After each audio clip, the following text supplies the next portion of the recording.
qu'on a bino bozolo ba constitution. Eh, mais c'est un mot français. Bokene na mozindo alikamba constitution, bokene na mozindo système wana constitution, vous allez comprendre que c'est une manière de contrôler, c'est lui qui dirige. Vous avez déjà vu, même dans la Bible, un roi, c'est lui qui est élevé en dignité, être dirigé par les autres. Mais constitution, les autres, ça m'a déjà que tu es dirigé. Lui est en train de diriger, lui aussi on le dirige. Et on l'a là-bas tout en boyo kango. C'est comme s'il ne peut pas faire de choses. Il ne peut pas faire de choses hors la constitution. Cela veut dire qu'il y a un garde-fou. Or, la constitution, c'est quelque chose à contrôler. Tu vois un peu? Okay. Or, quand il y a un roi ou un président, c'est quand lui arrive, il établit. Je veux marcher comme ça, comme ça, comme ça. Tu vois un peu? Mais tout ça, les gens ne comprennent pas parce qu'on a mis au-dedans de vous, soi-disant, l'intellectualisme. Ce n'est pas de l'intellectualisme. Et ça qui cause la prisonnier. Bon, on a qu'à prison. Et ça esclavagisme. Et ça système mobimba. Vous comprendre? Kalabako qu'on a besoin de bakamba bongote. Oui, batwa mayele o babande ko zinga bakonzi natangwa kala ana batwa mayele ana banganga ana batwa lolenge nyonso o batu nyonso wana bana souci ya mboka. Cela veut dire mayele na bango ezoza la tirer mbala moko na monde astral. Yango to bano benga bango bandoki. O batambisa kala ba bandoki non. Directement dans le monde astral. Pourquoi dans le monde astral? Kuna bazoye bisabango te, faut bo kambango boy, faut bo dirigeant boy. Ce que to zoa oyo constitution to zanango et où tu wapi? Na ba occidentaux. Et où tu kuna ba memi système moana. Écoute, système moana ti bo respectango. Vous croyez qu'elle n'a pas de fondements? Elle a des fondements spirituels mais négatifs qui n'a rien à voir avec vous. Okay. Et quand tu sors au-delà de cela, tu risques ta mort. Oui, maman, en parlant de ça, je vais poser une question, c'est la dernière pour moi. J'ai vu le président marteler. J'ai vu le président marteler sur une nouvelle génération. Mais quand vous parlez de la constitution qui a été amenée pendant la colonisation, mais on a une nouvelle génération qui doit être là, placée. Et vous êtes sûr qu'avec ces luttes, avec ces combats, que la nouvelle génération va savoir lutter contre ces combats. La nouvelle génération, elle est bien préparée, elle est prête spirituellement comme physiquement pour lutter. Ou bien on a besoin de ces mêmes personnes qui ont de l'expérience de ce travail. C'est pourquoi je venais de faire des émissions pour dire nous sommes obligés de soutenir les chefs de l'État. Parce que à Télémi, à Zoko affronter certaines choses. Oh déjà et salama pour que moutoua ya ko affronter ngote moutoua longolango pe en place tétique à la bongo. Mais au moins il a évoqué il faut ba jeune bazwa place. Or déjà na masolo na bango de basala donc bino ba jeune bokoza en espace té. Vous comprendre. Mais tant moutoua téléma. Trozonga ka na Bible. La Bible nous a dit beaucoup de trucs.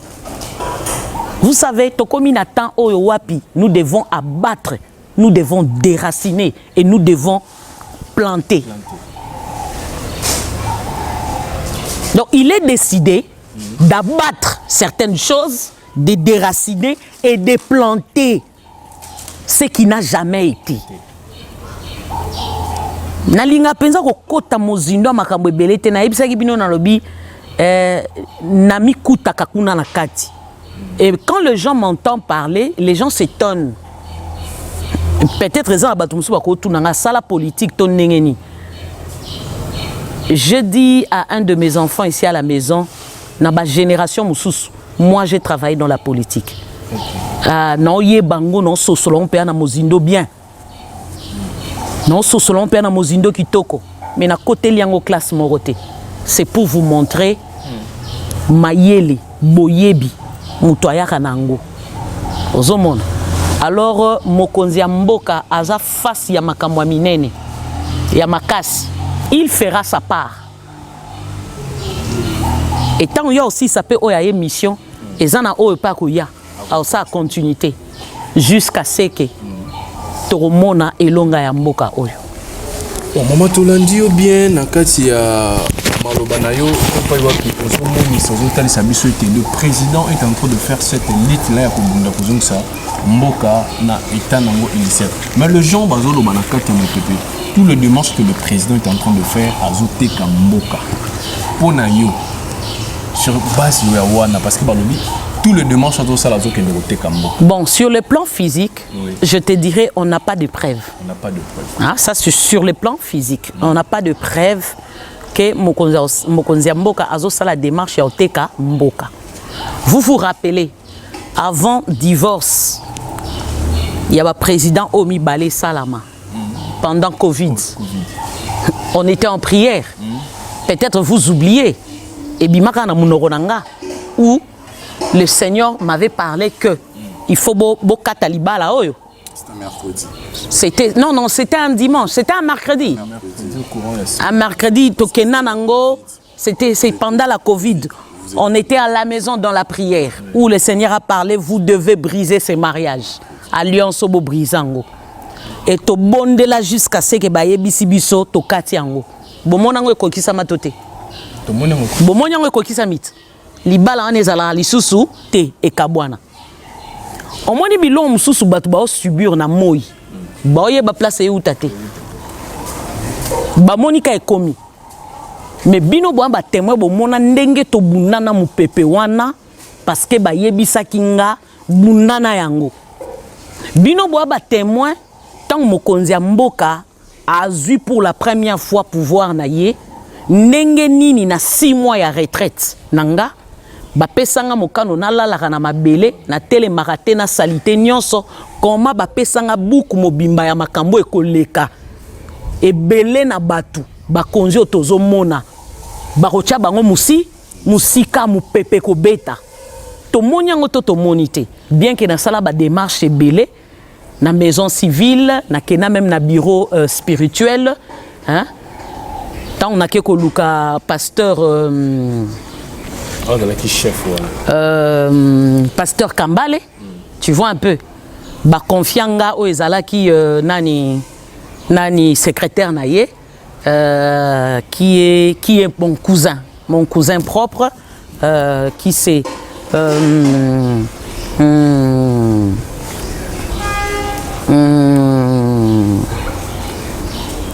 Chibangu, tu vois un peu, c'est mon cousin non, qui est là, Pépé Chibangu. Oui.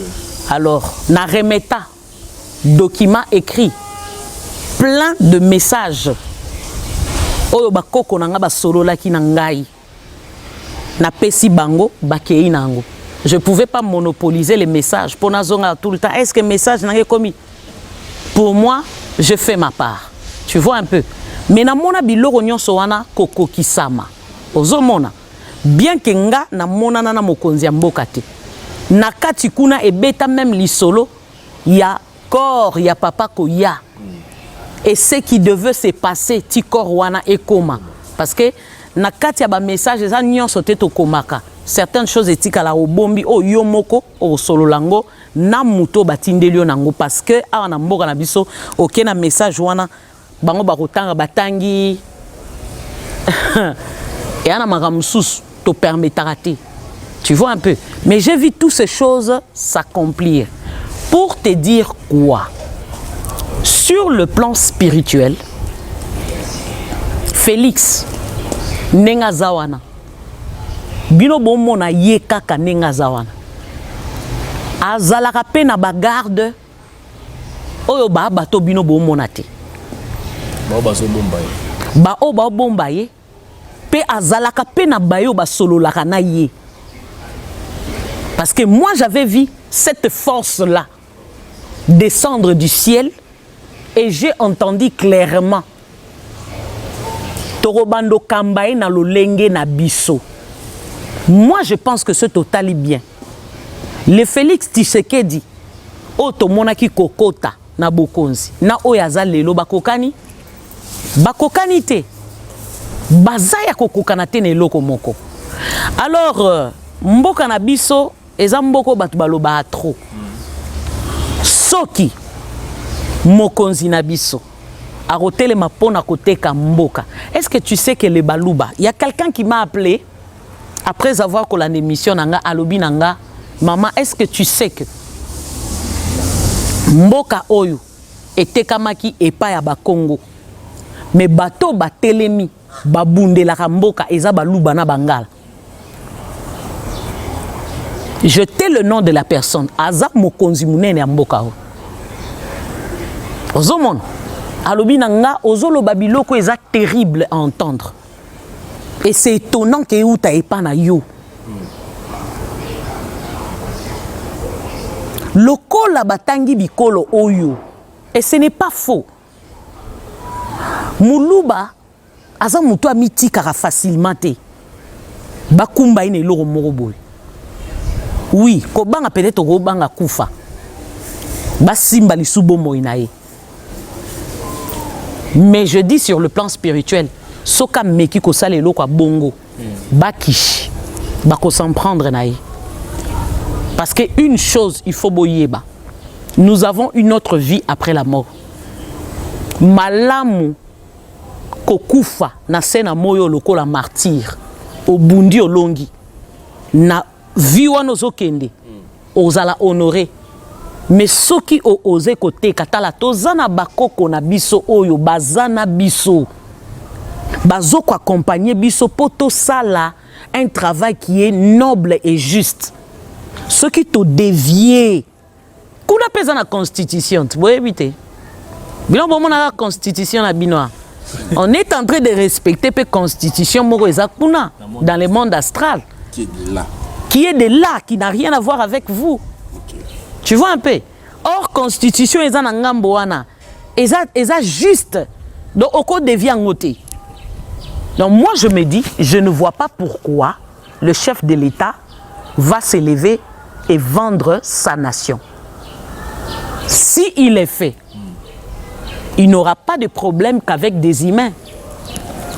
Tu vois un peu. Il aura des problèmes.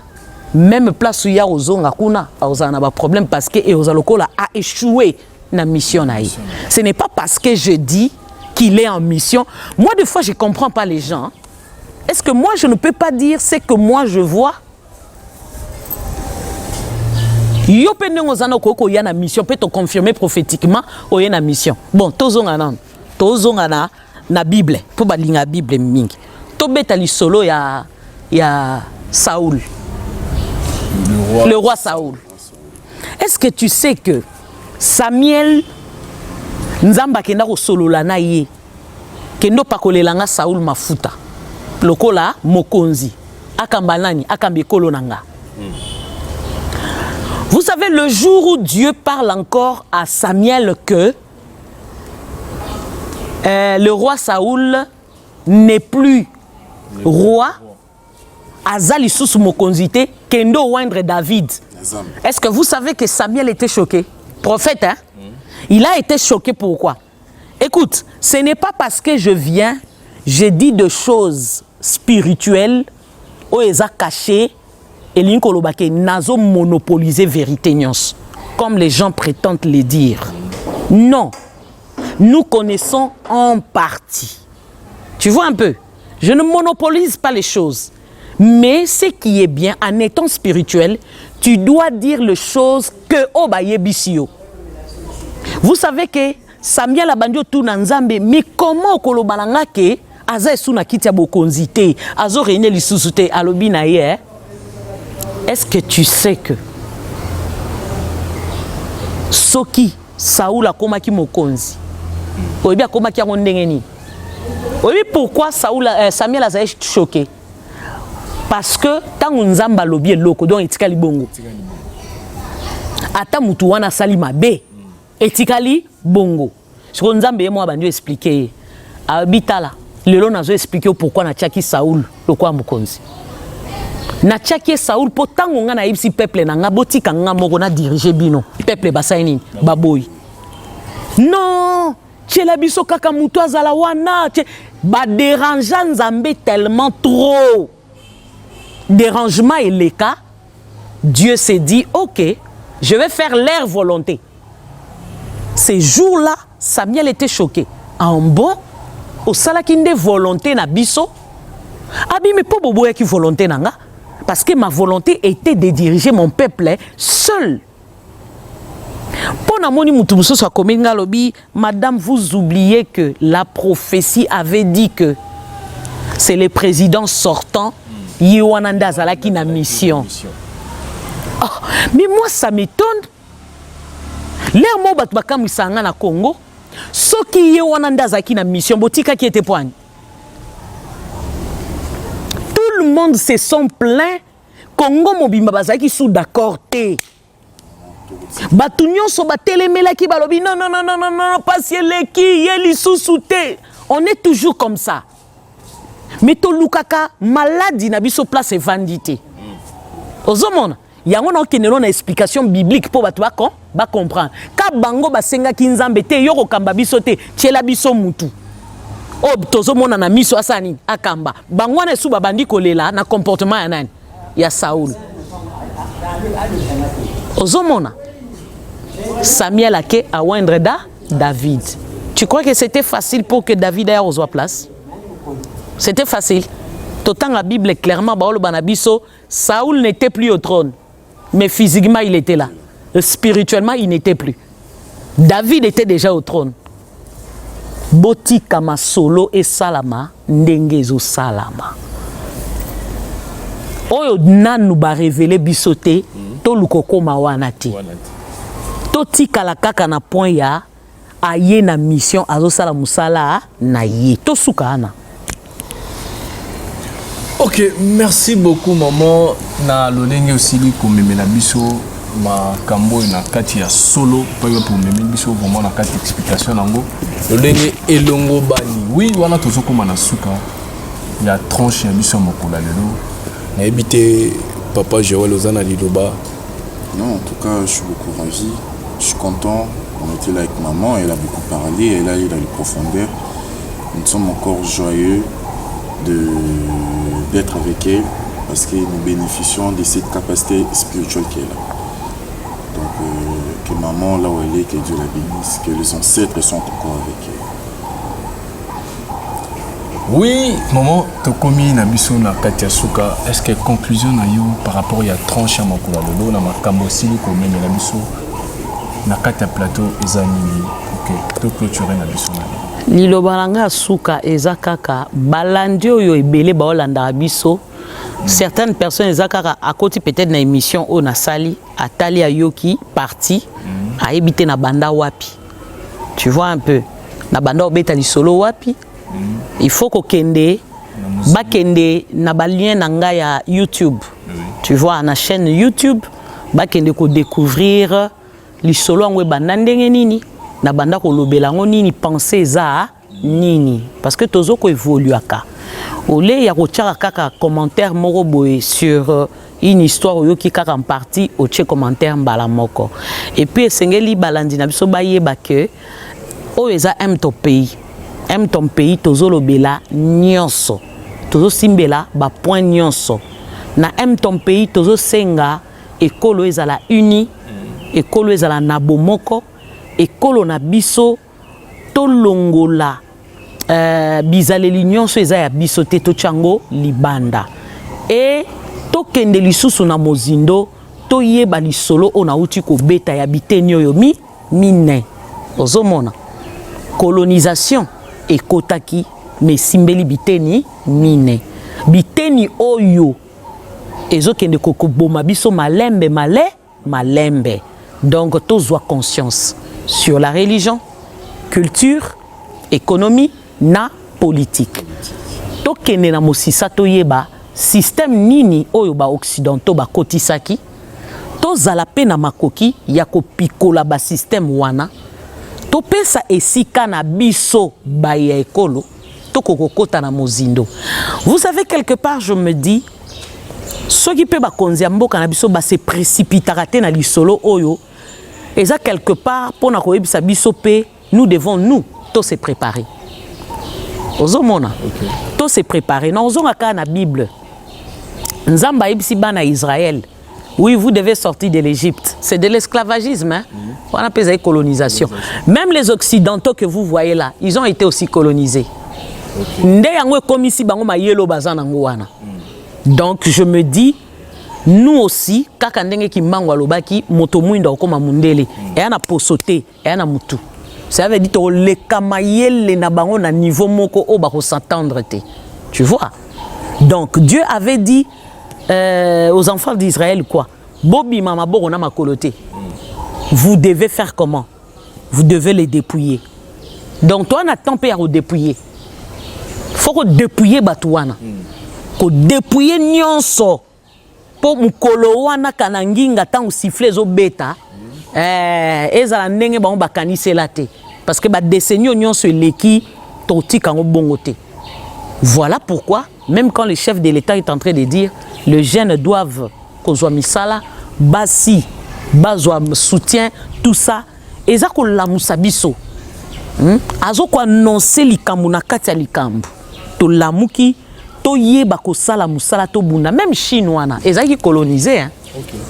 Chine pe ezalaka colonisé mais lelo même États-Unis ko kotelema na Chine te bakomi likolo aha pourquoi bakomi likolo tala lolenga batu wana ezala mwasi ezala mwana ezala mobali na yebisio ba travailler kalokwa bato maboma sauf personne bazoya même na mboka na biso awa tala biloko to mona romoni muto auti libanda mboka ya yeko sala musala na mboka na bino azui bino mbongo abandi kolamba biloko nyonso bino bolamba ya miki wana boteka ka nyonso asa nini a récupérer bipwani bazongela même sur les plans spirituels bazongela o ezanzambe na bango.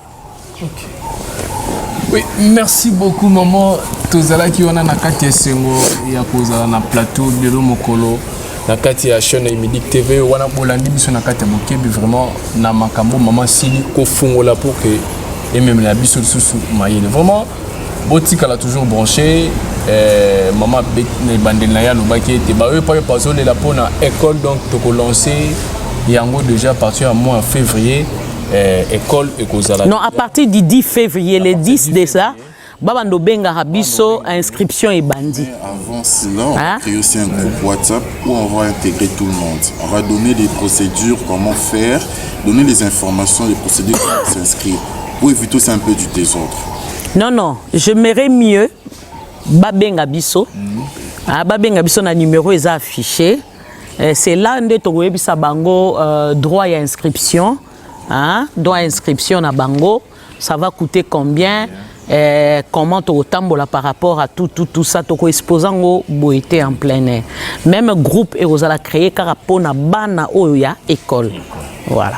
Oui, merci Boyoki précision parce que tous qui on a besoin vraiment précision pour na balandi baïba parce que tout le monde insistance na bino mingi vraiment merci na bino pour continuer à partager ko liker ko s'abonner les sous et ko zala malamu pa yo ba bayo pa ba s'abonner te bo continuer ko s'abonner na ta chaîne na biso ya YouTube Imidik TV ba pa bazo na biso na TikTok bazo luka baye baba partie mususu ya l'émission donc notre chaîne YouTube pas y avoir d'émission tout ezara mais le lien il est là au-dessus ezaraka likolo wana donc ceux qui va cliquer na place ya lien ya YouTube mbamo y ramener bango kuna OK donc na bandi pas y avoir boyoki biso malamu vraiment tout monde na mbalasima Nzambe vuluzi kimbangu a continuer ko bomba pe ko batela bino bye.